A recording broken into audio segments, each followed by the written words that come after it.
Today I'm continuing on with Guthrie Trapp's fantastic Swiss Army lick, where we're moving around a 1-4-5 using dominant 7 chords. If you didn't catch part 1 to this video, I'll put it in the description below.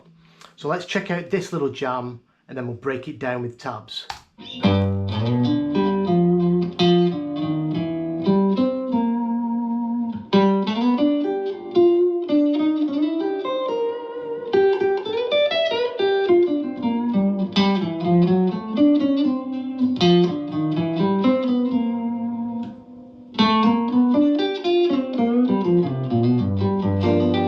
So I hope that you got something out of that. Right, so this part of the lick, last time we did it, we were concentrating on this area of the neck.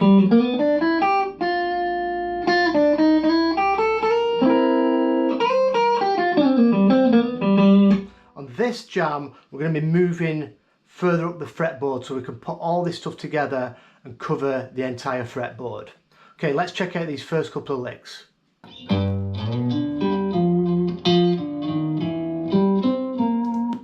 So these first couple of licks, we're going from G7 into C7. So it's just like part 1 I did, but we're just going to be doing it in a different position. If you've not seen part 1, I'll put a link in it in the description. I suggest you go and watch that first, because this will tie up the whole fretboard with this really cool concept. So we're going from G7 into C7. So we're starting off on our G root, sliding into the major third, down this first inversion triad, and then picking up the flat 7 on the 8th fret of the A string. So this is the same as previously, but we did it here. Same note. So we do exactly the same thing. Now we do the Swiss Army lick into C. And we can do the same lick. So from this flat 7 of G, our major third of the 4 chord, remember, is 1 step behind it, but we're going to chromatically walk into that.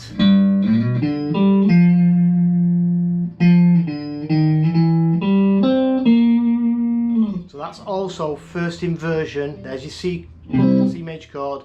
There's our first inversion, or the G shape, and then there's the flat 7 on the 8th fret of the D string.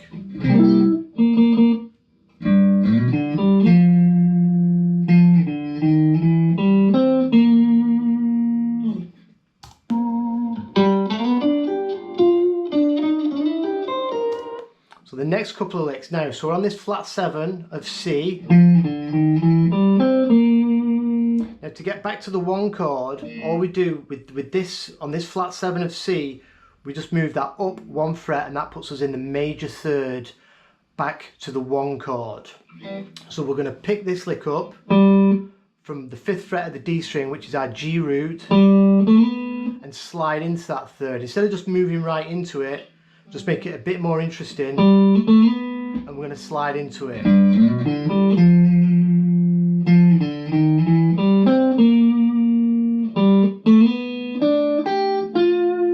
Exactly the same lick. We're going to go, it's the third, but now we're going to come into our, you could think of your C form for G major, G7's there, this is the triad we're going to be sliding into. So we've got 3rd, 5th, root, then over to the flat 7 of G again.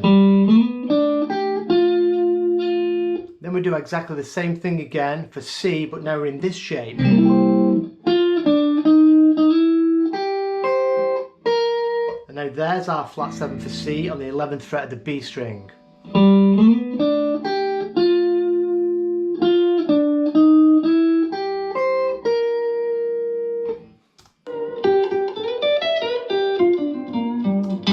This is cool because GT slips into minor pentatonic. You know, we're just going to sneak in that minor third, use a bit of minor pentatonic just to grease the wheels a little bit and get it sounding a bit different. So from that G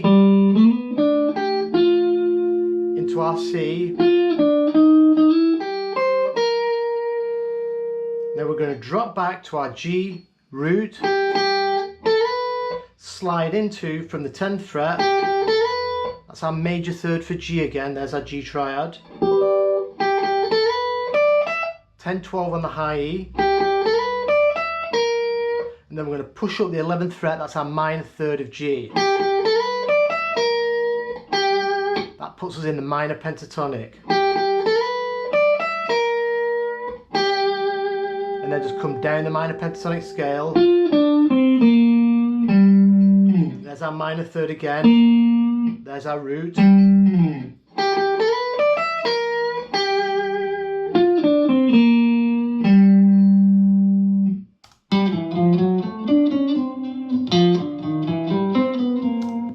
then again, so from this G root now, after our minor pentatonic run, we're going to go to the 5 chord. So there's our G, one note behind that is the major third of the 5 chord. So we're going to Swiss Army our way into there.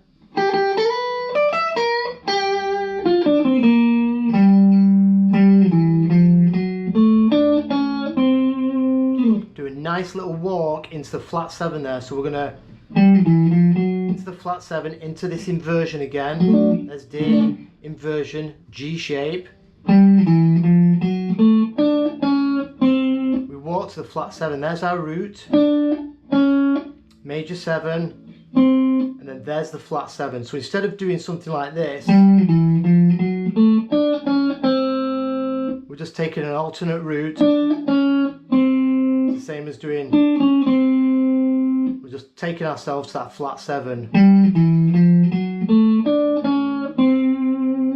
And then we do exactly the same for C, so we're just going to do that whole thing a whole step back.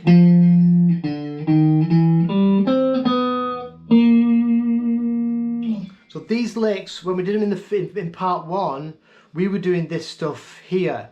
Sorry.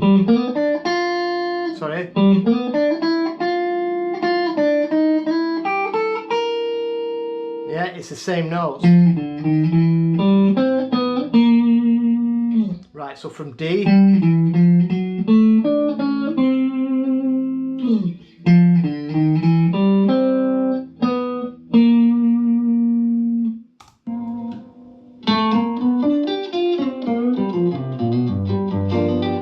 Wraps it up, a little bit of minor pentatonic, and then back into G7. So we've done our C. Oh, sorry.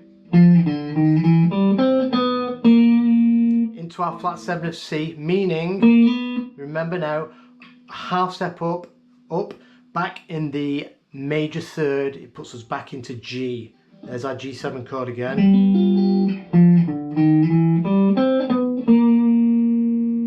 Walk into it, instead of just moving up, we just do chromatic, 7, 8, 9 on the D, major third, 5th, root, well, then GT drops down a whole step, taking it to the flat 7 of G, and this is also this puts you in the minor pentatonic, so it's a good opportunity to get straight into that box 1 position minor pentatonic.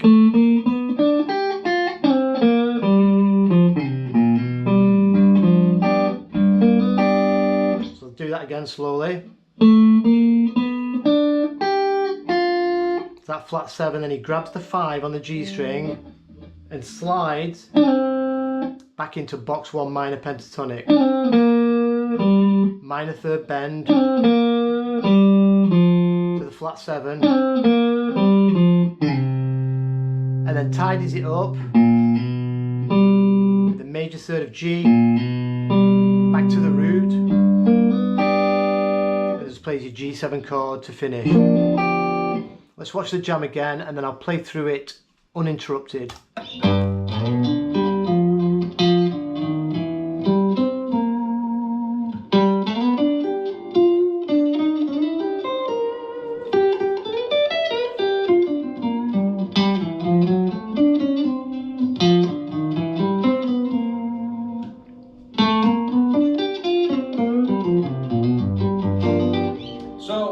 I hope that you got something out of that. That's right. I'll play through it really slow without any interruptions.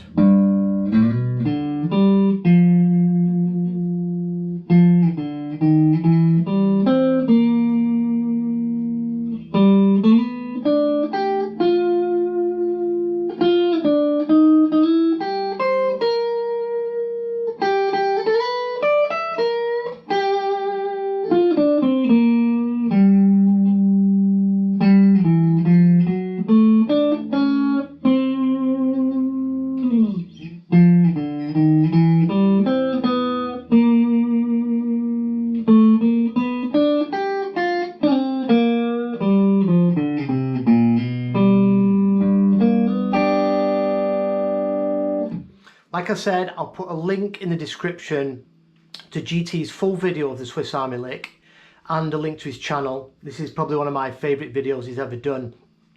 And I'll also put a link to part 1 that I did, and I am going to continue because there's more ground to cover. But if you go back and do the last one, that one was concentrating on this area.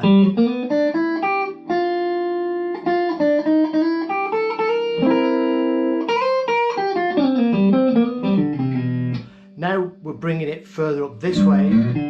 So we're covering, if you put both together, if you study both of them, you can start doing this stuff over the entire neck and it gets really useful. For me, this is one of the best ways to understand how to move around with these dominant 7 chord shapes, and it really opens up the neck in a lot of other ways as well. So thanks for watching. I'll put this up on my Patreon page with the tabs, and I'll see you in a couple of days for another video.